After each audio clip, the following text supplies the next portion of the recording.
زياش يا زياش، فخر العرب الحقيقي وفخر العالم. تسمية شارع باسم زياش وهذه التفاصيل.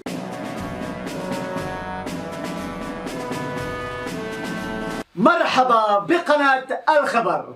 من يتفق معي أن حكيم زياش فخر العرب أجمع فليضغط على زرلك، ومحبي زياش يضغطوا على زرلك، لأن الخبر الجميل الذي أتى الآن نحن نتحدث عن شارع باسم حكيم زياش بعد شارع الكوت ديفوار. نعم، ونقولها فخر العرب والعالم قليلة بحقك يا حكيم زياش. جميع نجوم العالم سكتوا عما يحدث من أحداث داخل فلسطين، على الأخص نجوم كرة القدم، لكن حكيم زياش أبى إلا أن يوجه هذه الرسالة ويعلن التضامن الكامل. وقبل كل شيء والبداية عن زياش، دعونا نبتدئ بفضيحة استفاق عليها الاتحاد الجزائري لكرة القدم، عنوانها إيقاف يوسف البلايلي عن النشاط بسبب 370 يورو. تلقت إدارة نادي مولودية الجزائر ليلة الأمس رسالة من الفيفا بخصوص وضعية لاعبها يوسف بلايلي اتجاه فريقه السابق نادي أهلي جدة السعودي، وتتعلق المراسلة بالغرامة التي كانت مسلطة على اللاعب بالقضية التي خسرها سابقا والتي دفعها كاملة، والآن الأمر يتعلق فقط بالفارق بين الفرنك السويسري واليورو، أي من أجل 370 يورو تم إيقافه.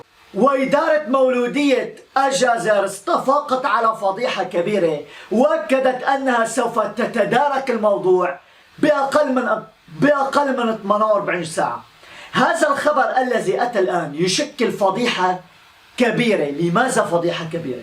هذا يعني أنه لا يوجد إدارة سليمة داخل الاتحادية الجزائرية لكرة القدم. فهل يعقل إيقاف لاعب من أجل مبلغ وقدره 370 يورو فقط؟ من أين أتى هذا المبلغ؟ من تراكمات فرق العملة، حتى أن الدراجي معلق بين سبورت دخل على الخط وقال أن اللاعب أصبح مهدد بالغياب عن تربص الخضر تحضيرا لمباراتي تصفيات مونديال 2026 وعن نهائي كأس الجزائر، وقال لماذا هذا المنتخب أصابه النحس لا نعلم. إذن الدراجي أشعل البكاء والنواح بعد هذا القرار الذي أتى من الفيفا. طبعا النحس واضح لماذا أتى، بسبب خلط السياسة بالرياضة وبسبب سياسة التقليد الأعمى اتجاه الإنجازات المغربية. لماذا نقول ذلك؟ الجواب باختصار: بسبب محاولة تقليد المغرب. الكرة الجزائرية تسقط بأزمة مالية، تشهد الاتحادية الجزائرية لكرة القدم أزمة مالية كبيرة باعتراف رئيسها وليد صادي، وذلك بسبب الديون المتراكمة نتيجة الأعباء التي خلفها تنظيم كأس أفريقيا للاعبين المحليين والشان وكأس أفريقيا لأقل من 17 سنة. أي الجزائر احتضنت بطولات عادية وشعرت بالإفلاس، والتي نجمت عنها الديون بلغت 800 مليار سنتيم. وكانت الجزائر سعت إلى تنظيم الحدثين الرياضيين القاريين رغبة منها بمجاراة المملكة المغربية تنظم أحداثا كروية عالمية، غير أن سوء التدبير بالجزائر أسقطها بديون متراكمة. وكشفت مصادر متطابقة أن الجزائر بسبب رغبتها بتقليد المغرب وضعت ترشحها لاستقبال أحداث كروية دون العمل على وضع دراسة مستفيضة لذلك، ما جعلها تتكبد ديون حوالي 800 مليار سنتيم.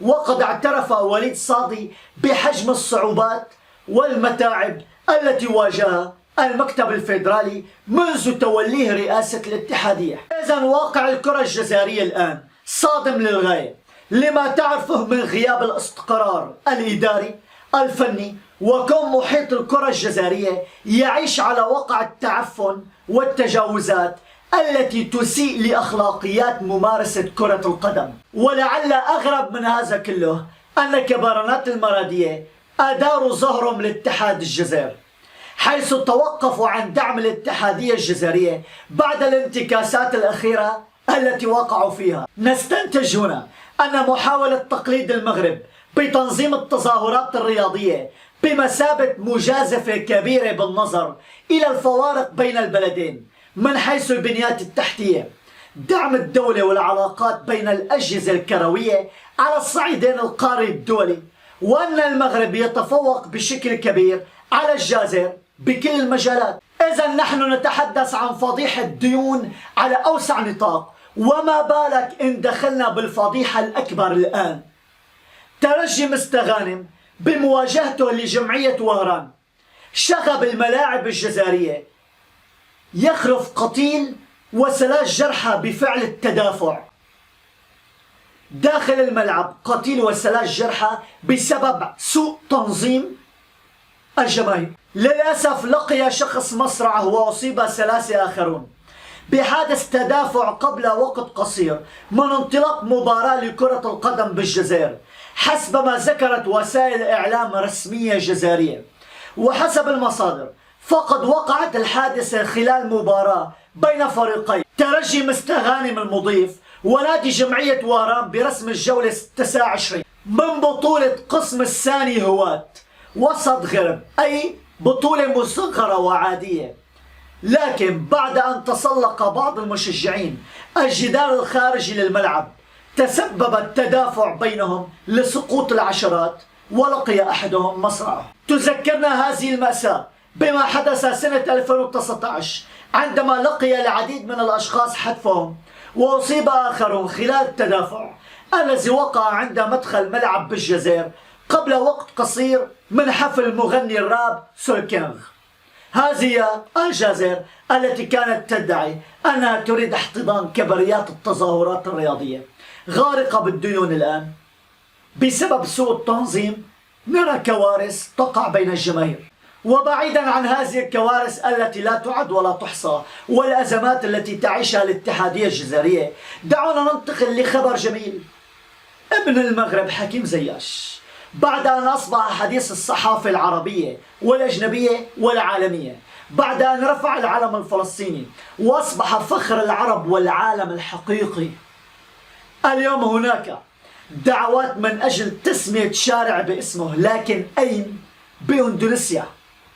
على ما يبدو أصبح لحكيم زياش شارع ثاني بعد شارع الكوت ديفوار، بعد أن طالبت جماهير الكوت ديفوار بحملة واسعة بتسمية شارع باسم حكيم زياش بعد مساعدتهم لهم بشكل غير مباشر لمنتخب الفيلة بكأس أفريقيا 2023.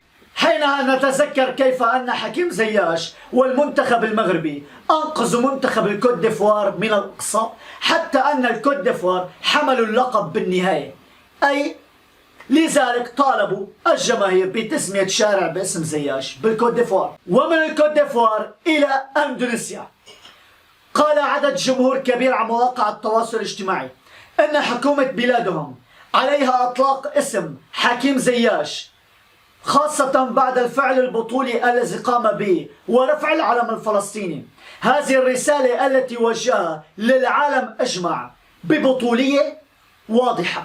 وقالت أحد الشخصيات المشهورة بإندونيسيا: واجب علينا أن نكرم هذا البطل كما أسعدنا بتلك اللحظة الجميلة. بقي أن نشير في النهاية أن الإشادات أتت لحكيم زياش من كل حدب وصوب، حتى الرئيس الفلسطيني دخل على الخط ووجه رسالة شكر لحكيم زياش. زياش يا زياش رفعت رأسنا عاليا. نعم، الموقف ثابت وواضح، وزياش وجه رسالة على مستوى العالم. دعنا نذكر بالضغط على زر لايك لينتشر هذا الفيديو والاشتراك بالقناة من أجل أن نبقى دائما على تواصل. كل الحب والتقدير. سلام. نشيدنا على الدوام ما قاله المولى الإمام، أبناءنا إلى الأمام فكلنا فدى الوطن. يحيى الملك يحيى الوطن، يحيى الملك يحيى الوطن.